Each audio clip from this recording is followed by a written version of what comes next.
Yup, salut à tous les gens, c'est Xenon et aujourd'hui on se retrouve sur GTA 5 pour un nouveau tuto. Donc cette fois-ci je vais vous montrer comment obtenir le sous-marin et aussi un petit bonus que vous verrez après. Donc pour obtenir le sous-marin c'est très simple, il faut déjà avoir passé la mission du solo dans laquelle vous devrez utiliser un sous-marin pour débloquer la propriété. Donc c'est une propriété qui se trouve au nord-ouest de la map, donc je vais vous la montrer sur la mini-map juste après.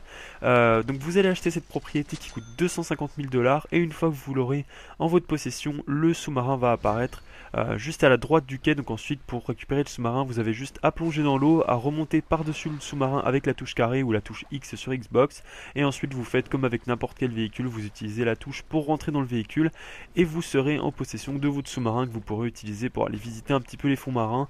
Je vous dis pas trop ce qu'il y a dedans, mais il y a pas mal pas forcément de petits mystères, mais d'easter eggs super sympa à trouver. Donc je ferai sûrement une vidéo sur ça. Pour l'instant je suis pas là pour parler de ça, je suis aussi là pour vous parler des fameux déchets nucléaires qui sont là pour vous faire un petit peu d'argent facile. Mais avant ça je vais quand même vous parler 2 minutes des commandes du sous-marin. Donc en fait ça se pilote un petit peu comme un avion, c'est commande inversée, donc aller vers le bas avec le stick pour remonter, etc.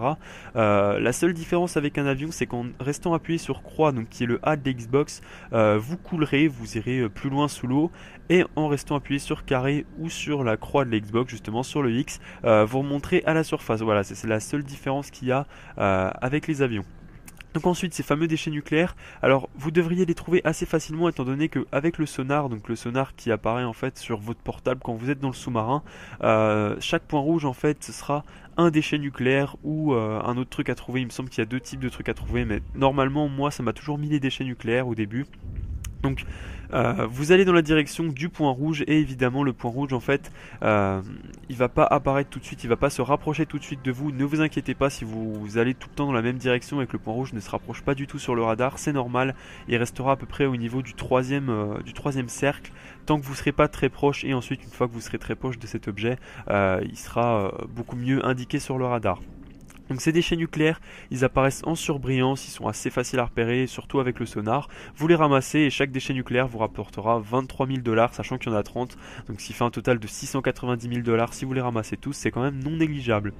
Voilà, une dernière petite chose, c'est un petit peu gadget, mais bon, ça peut toujours être rigolo. Vous avez la profondeur qui s'affiche donc sur le portable, juste en haut, en fait, les mètres là, c'est la profondeur de votre sous-marin. Donc pour éviter de vous prendre des rochers, c'est toujours sympa. Voilà, donc sur ce j'espère que ce tuto vous aura plu, que la vidéo vous aura plu.